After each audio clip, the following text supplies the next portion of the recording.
let's get a new 30-minute game going. Got the white pieces. 1 e4, hoping as always for a caro-kann. Today may be the day. Today may not be the day. Either way is fine by me. As long as our opponent plays something. I think they have about a minute to make their first move. There are a lot of options. Things that I know. c6, the caro-kann. d5, the Scandinavian. e5, king's pawn game. I think g6 is the modern, but I don't really know anything about that. You could pull a knight out, I guess. But I think we might... Oh, there we go. Oh, no way. This looks like it could be a caro-kann, as we'll play the advanced variation.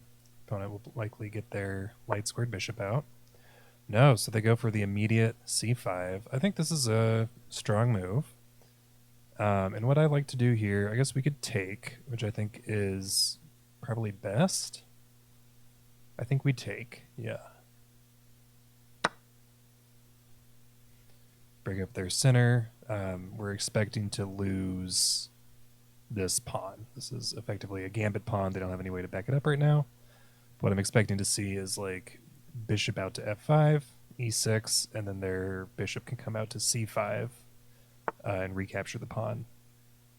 Knight to c6, also a good move.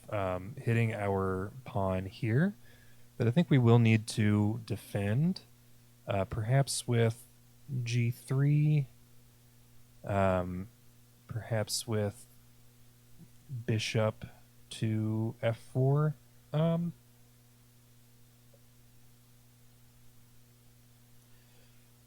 Often the idea is like when the light squared bishop comes out, we're able to harass it with these moves, eventually playing the f4 pawn break. That's not an option to us right now. Or that wouldn't be an option to us if we played knight to f3. But that's the best way I can see to defend this pawn. This is a pawn I want to hang on to. This one on c5 is less central. I'm less concerned about it. So I like the idea. Or actually, I mean, what if we did play knight out to c3? They take, we take. No, that looks sort of ugly. Let's go ahead and get knight out to f3.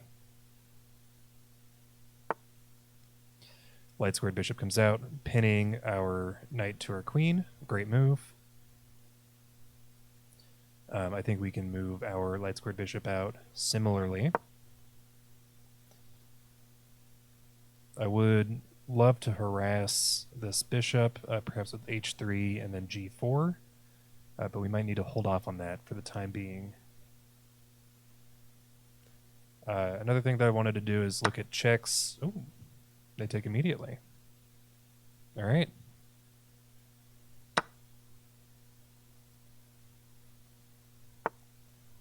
They close up their center, leaving this pawn for us to defend. We could go ahead and get castled. Our opponent doesn't have any checks available to them, but these this diagonal looks like a nasty maneuver. Oh, there's a check available to our opponent. Queen to a5. We have a couple ways to block that. Knight to c3 or just c3.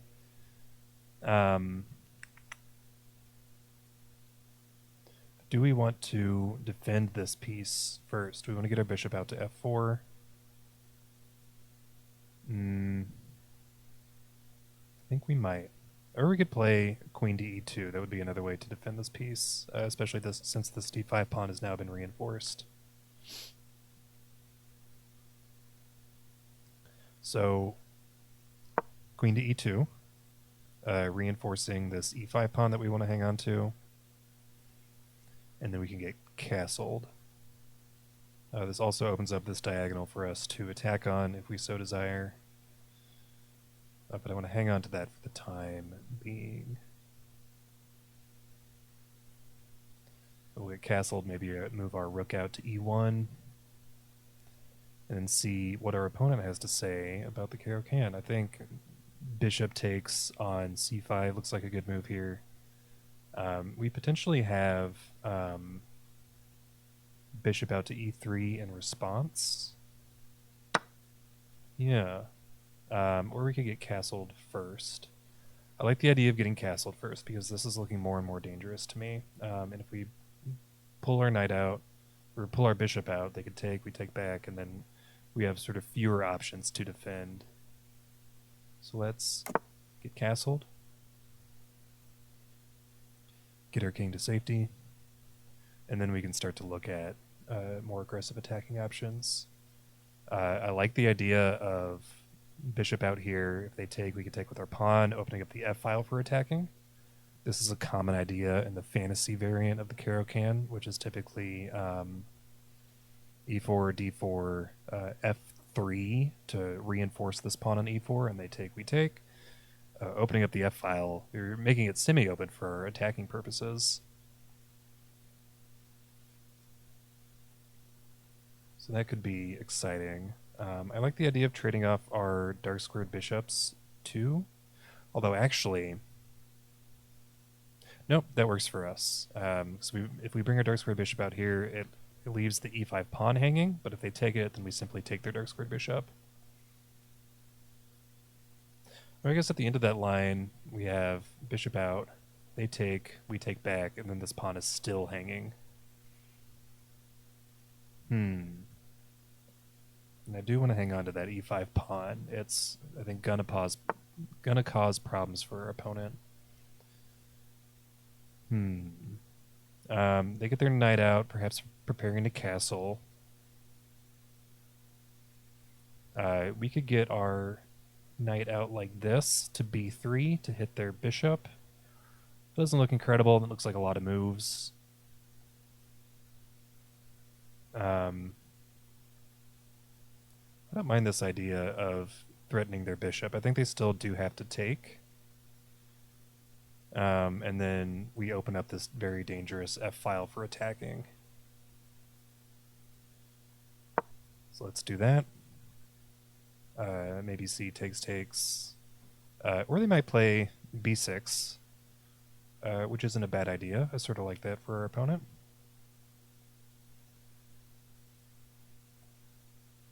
Worth calling out, our queen and our rook are on this very skewerable diagonal, but our opponent has traded away their light squared bishop. And I think that is to our advantage in this case. Yeah, still no checks available to our opponent. Knights are too far away. Their knights have some like decent looking developing squares to get out to that look a little frightening. Oh, that's interesting. Queen comes out, doing a couple things. One, reinforcing this bishop, and then queen to b6 also hits this b2 pawn, which is not uncommon idea in the caro. I think that's a good move. Something we could do is play like b4, which looks a little strange. But they can't take because we pick up their queen. And if queen comes down to take, then we can't do anything about that. Okay, so that's just a lost pawn.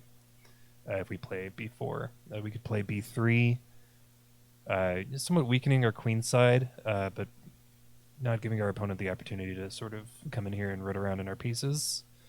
Or we could play knight out to c3, threatening knight to a4, forking these two pieces. And if their queen does want to come down, knight to a4 still forks those pieces. So I like knight to c3 here. And if they want to take the pawn, they can have it. This also connects our rooks, somewhat mitigating the danger of queen takes on b2. They can no longer take this rook because it is protected. They take, we will take back. And I wouldn't be surprised to see knight takes here.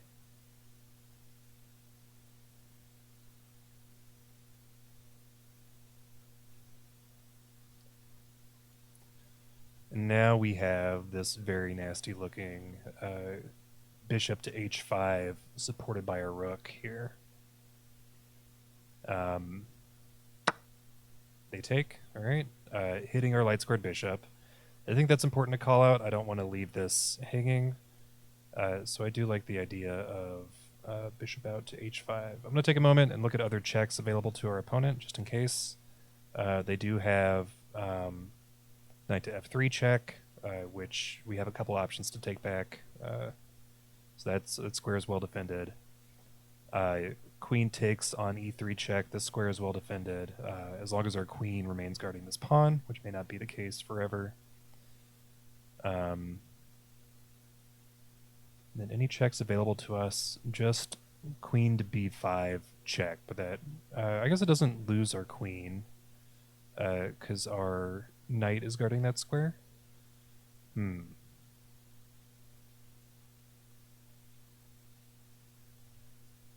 Play something like knight out to b4 to scare their queen to a different square. I don't know about that. So maybe we do look at bishop out to h5. I guess bishop out to h5. They can play. No, they can't play this. This pawn is then pinned. Yeah, there we go. So I like bishop out to h5. And if they want to sort of ruin this pawn structure, perhaps with g6, that's fine by me. That gives us some more enticing attacking opportunities.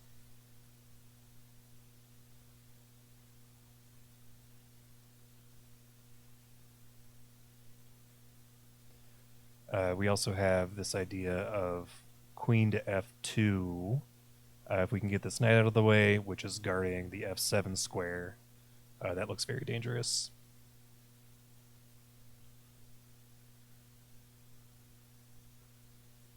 I'm not scared of these checking threats, but I do want to keep an eye on them. It's a habit that I'm trying to build.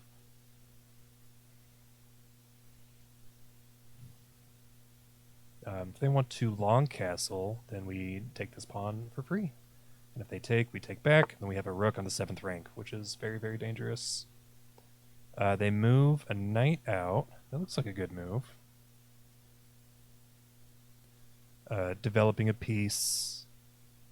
Perhaps preparing something like this, which would be forking our 2 pieces, but we can simply take the knight. I don't see where else this knight can go that's particularly dangerous. We could move our knight up here, which is protected by the queen, and then threatening like knight over to c7, forking their king and their rook. That looks pretty good.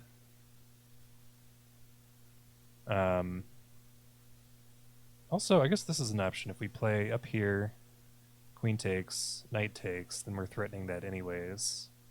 And that's very forcing because that's a check.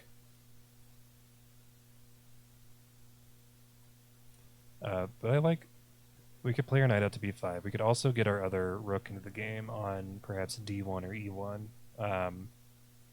Like e1 a little bit better because it's staring down this knight. If we can only get our e3 pawn somewhere a little bit more appealing.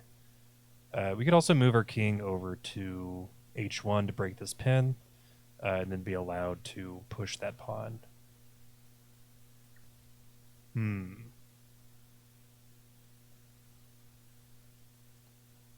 I guess with rook over to d1, if we push, if they push back, then we take. That looks pretty good. Push, take. Regardless, I think, yeah.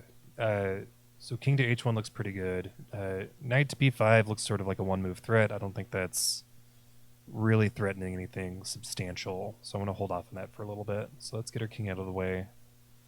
And then does that allow any checks? They have this idea. Oh, I guess getting their knight out here, they do have knight takes on e3 now, which looks a little bit nasty. So do we have a way that we can reinforce that pawn? We could bring our rook over to e1. We could bring this rook over to e1, rook f to e1.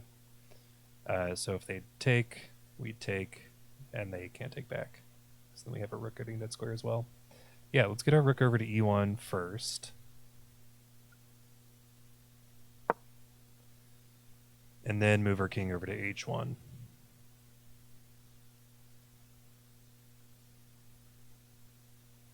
This fork is not available to them because our pawn is guarding that square.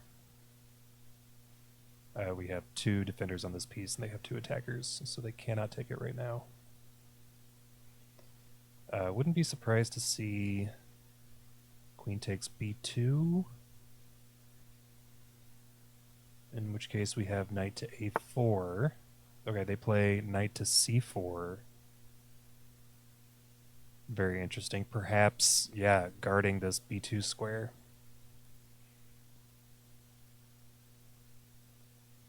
Oh, and adding another attacker to this pawn. Very cool. Very, very cool. Can't move this pawn. We could add this knight as a defender by moving it to d1, which is a backwards move that I don't care for very much. So they've relinquished control of the f7 square by moving their knight away, so we could take with check, check. Queen comes out to h5 check, and then their king goes to, I don't know, maybe they play g5 or something. We come back to f3, and that doesn't do anything. That doesn't do anything. Okay, so that's a piece sacrifice that I don't think does anything for us. We could play g4, in which case I guess they are allowed to sort of start the festivities and take on e3, and that just weakens our king needlessly and blocks our light-squared bishop out of the game.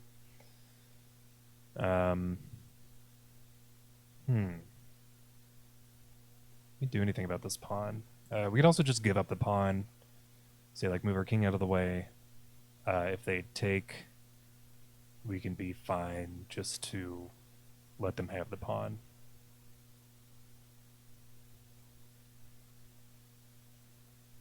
I think we just need to let go of the pawn, and I'll move my king over to h1.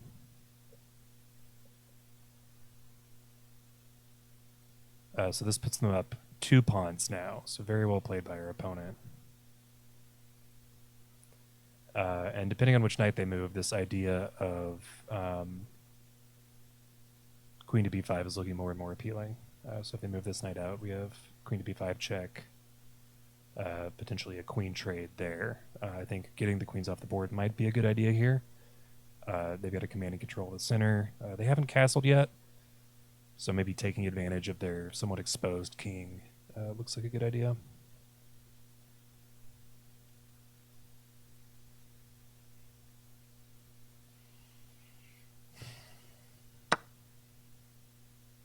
They take with their queen. I think we take back. Geez, I didn't expect that. Sort of forcing a queen trade. I guess we do have knight takes on d5. And if they take, they're pinned. So maybe we take here. They take.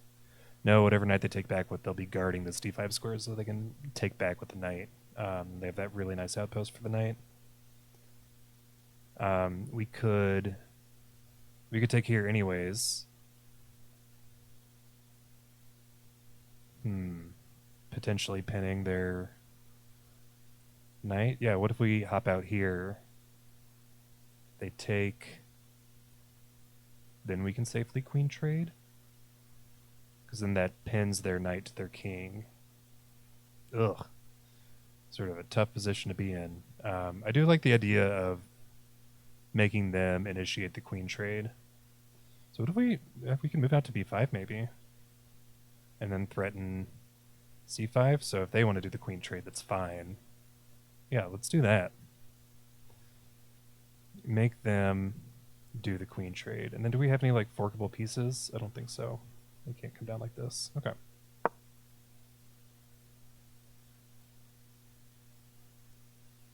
They can have the pawn. That's fine by me.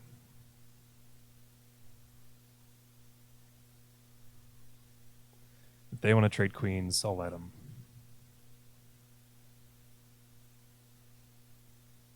Takes, allowing us to double up our rooks on this potentially dangerous e-file, targeting their king.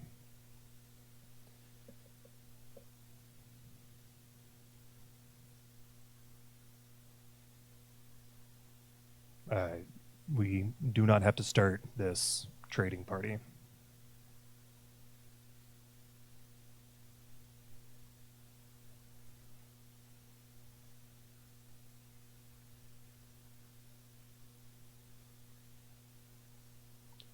I do want to be careful. Our king's very exposed here.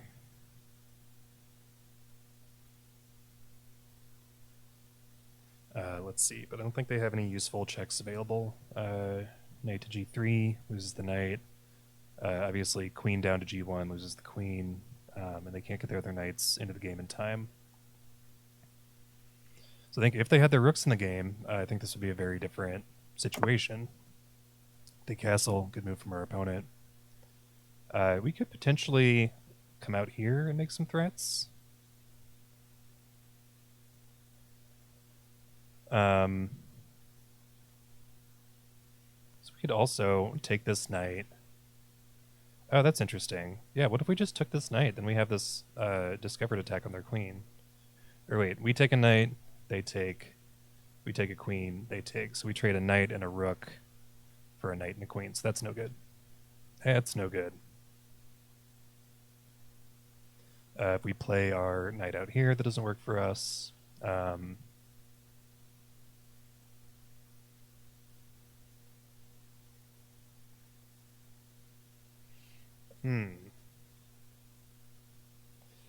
Bishop takes looks exceptionally bad for us. I think that just opens up the F file that they can attack on, which I don't want to do. We can get our queen out of the way some other way and make some threats. If we got our queen out to g4, get our queen to like f1. Ugh. No, I don't care for this very much. If we took here, like a sacrifice, we'd open up h5 for our queen. And then I don't think that does anything for us either. Takes. Come out here, hitting the rook, and then they have, I guess they can't take, but that starts to look very fraught for our somewhat exposed king, and then we're down a piece. So I don't want to do a sacrifice here. We do like here, like trade like that.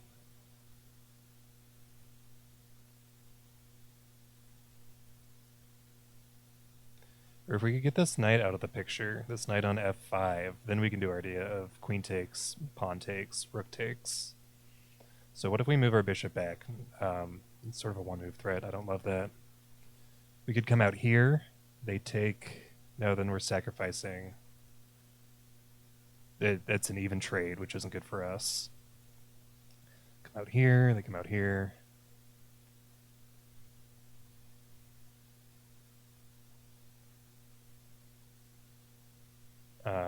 This almost looks like a thing, but then they have queen takes. Oh, and then our queen can take. Okay. So what if we do this? This looks a little bit crazy. Knight out to c7. Rook out to c8. Bishop takes on f7 check. Rook takes on f7. Knight takes on e6. And then they can't take it. So we pick up 2 pawns for a piece and sort of unstick our position a little bit. I think we go for it. Let's get a little bit crazy.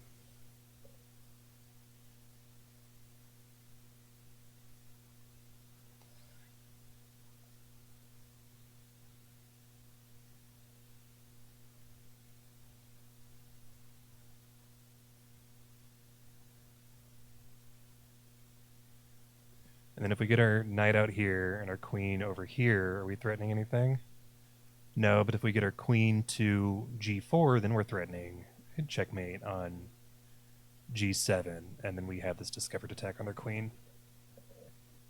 All right. Let's dive headfirst into the complications. I think probably the move here for our opponent is queen trade. Nope, they don't go for it. We will take with check.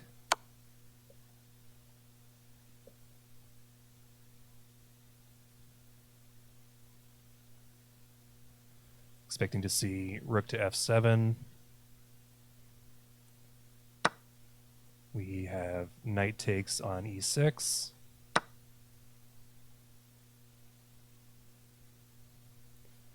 And then queen to g4, threatening checkmate with queen takes on g7.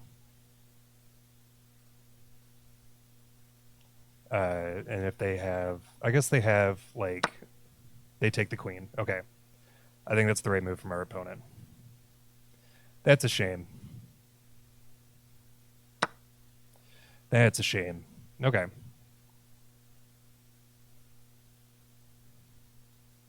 Well, that was a nice idea. Forkable squares here for their rooks, but I don't see a way to get our knight over there in a hurry. This hits their knight. We have potential back rank ideas if we can get our rooks aligned on this open E file. They have back rank. Do they have back rank ideas? If they get their knight out of the way, no, then their rook can't come down safely. So we'll double up here on the E file.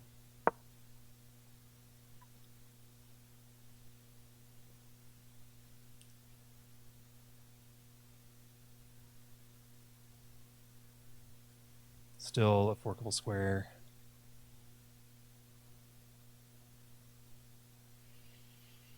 Knight over here looks decent.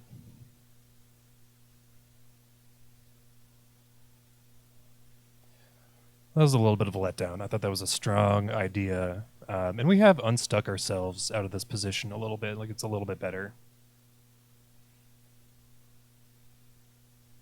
Marginally better. And then maybe, gosh, I don't know. I mean, we're a piece down.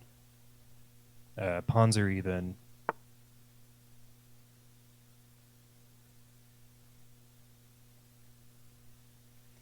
Can we drive their pieces out? Do we, I guess if we drove this knight out, does that do anything for us? They can't move anywhere that sort of interferes with the development of the knight.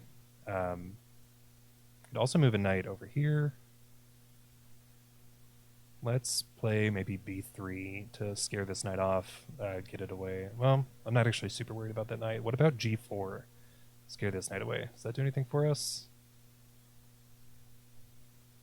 We can't go anywhere super dangerous, I don't think. Or I guess if it went to d4, then we take it. They take the duh, and then we pick the piece at the end. So that's an even endgame. So I don't see anywhere bad that their knight can go. So let's scare that off, push some pawns.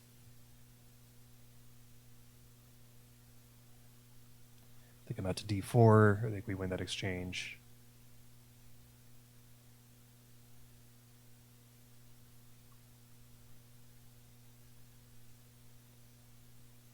It's another tough game here.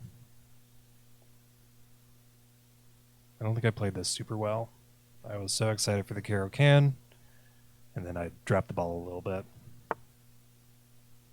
They come out. Oh, that's interesting. I think this is two pieces for the price of one. Takes. So we get both knights for one rook, and then they take our knight. We take their rook, and they take our rook. And then it's a king and a rook against nothing. So we could. So what is this? No, that's no good.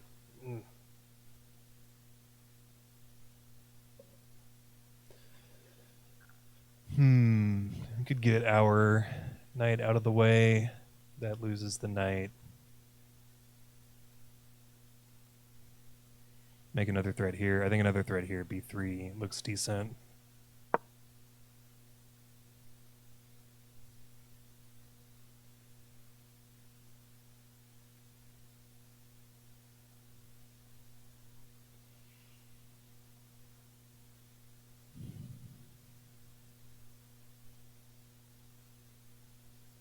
Let's try to push their pieces off of our side of the board. Maybe get our king activated.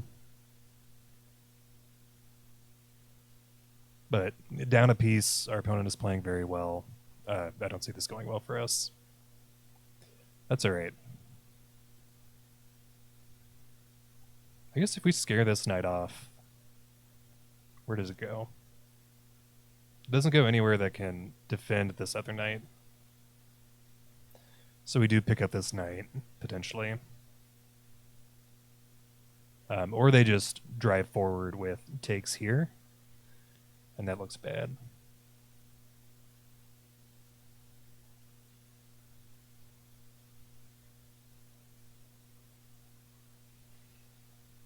But potentially, okay, they take. We take a knight, so this is a knight for a knight.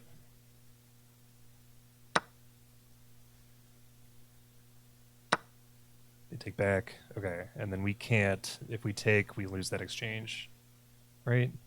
Rook takes knight, or yeah, rook takes knight, rook takes rook, rook takes rook, rook takes rook, so we lose that exchange.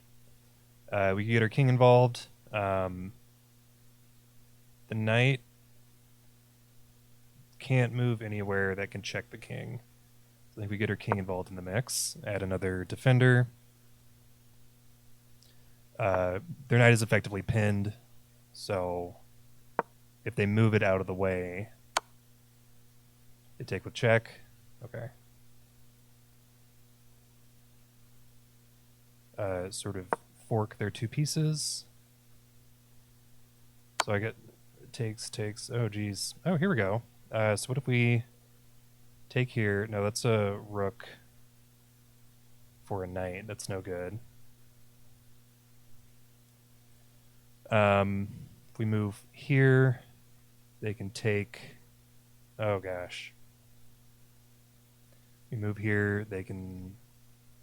Yeah, take here, guarding the knight. Takes, and that's no good for us. I think we need to stay here. They simply move up, I think, to g4. I mean, I guess they can do that a couple times. I want to stay close to our rooks, because that's the more important exchange. I fear their knight less than fearing their rook. I know how to deliver checkmate with a king and a rook. I don't know if it's possible with a king and a knight. They do have the pawn majority. So I think the move here would be trading and just trusting that with 16 minutes on the clock, they can deal with the situation. With a knight and two extra pawns on this side, they've got pawns on both sides of the board. I don't think it would be an issue, but they don't seem to want to do it.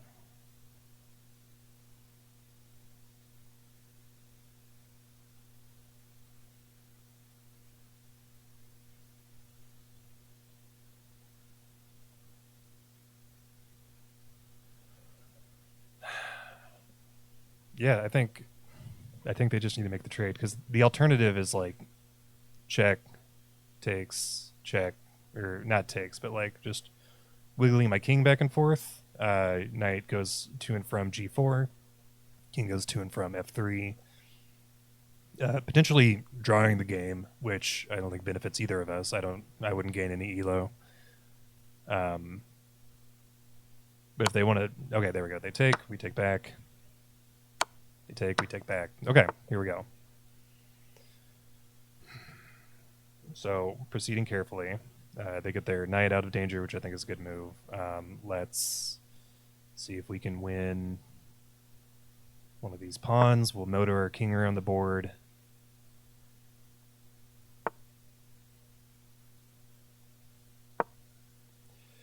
Sort of just pushing to and fro. They'll promote pretty quickly.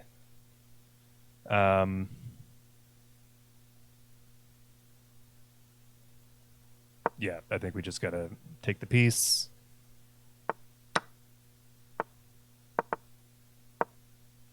They promote. And then king and a queen is a pretty easy promotion. Or a pretty easy checkmate. I mean, we do have pawns on the board, but I don't think it's going to be a problem for our opponent.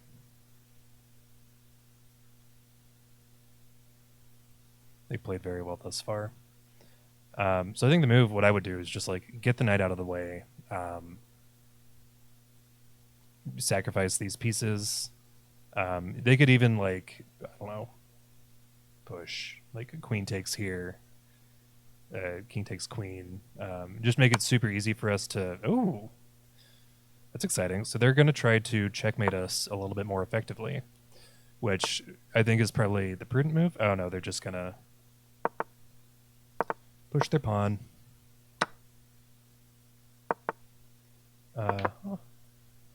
And then we don't have a lot of options. Okay, 2 queens on the board. They can hit us with a checkmate without too much hassle. I think no. Queen to b1. They do need to be careful not to draw the game, which I think gets to be the danger the more queens you get to the board. We'll try to stay towards the middle of the board. As soon as we get trapped up against an edge, it gets dangerous. And sort of a ladder checkmate here. Queen over, yep.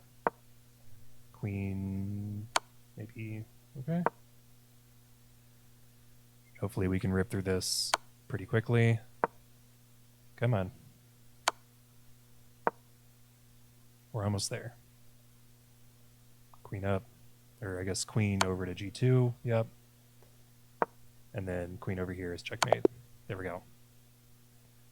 Let's take a peek at our opponent's chats real quick.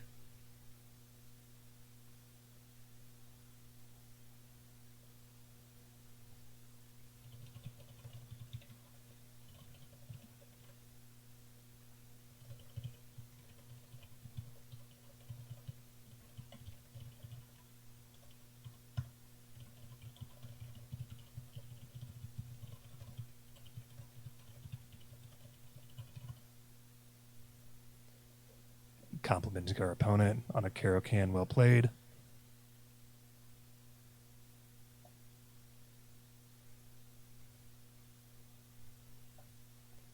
Let's go ahead and go over to the game review.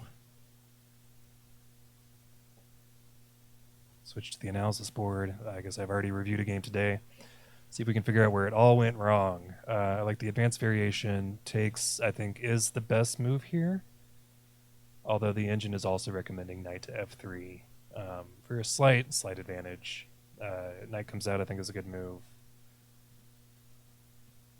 Yep, we traded off their light squared bishop. Takes.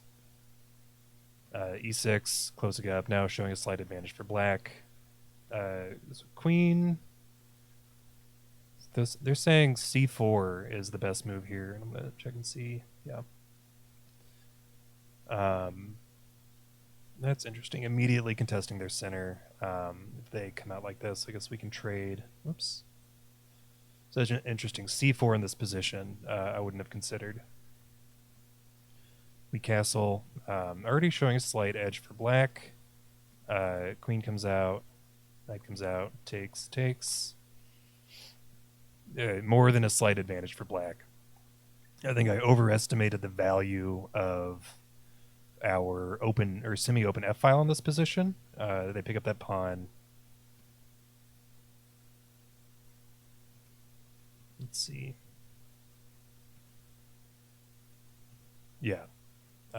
Looking pretty bad for us. Potential for...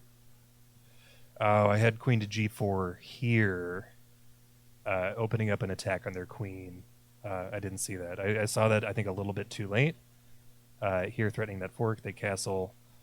And now queen to g4 seems to have lost its effectiveness. I think with their king exposed the way it was, yeah, queen to g4 and then queen takes on g7 was a very real threat. But then they gave him a turn to castle, and then queen to g4 became less effective. I thought this was a neat idea. Let's see what the engine thinks. Bishop takes is not even an engine move. This is super winning for black. Takes f7. Knight takes e6. And then queen takes on e2 is one of the top engine moves. If they had moved forward, gosh, I don't know what else they would have done. But then I think it's very, very good for, like if they had pushed a pawn. We have queen to g4.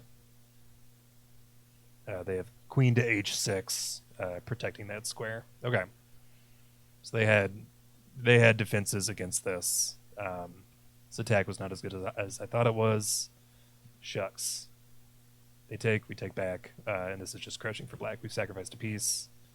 Obviously looking no good. I don't think there's any chance for redemption here.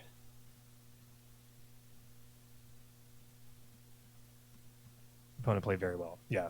And then sort of a predictable endgame. No major blunders. Showing mate in many. Okay. Well, another day. We'll get another caro-kann, and we'll be able to play against it a little bit more effectively. I don't know exactly what to do against immediate c5, but I'm going to study up on that a little bit to see sort of what are options there. That's all for me today. Have a good one, everyone.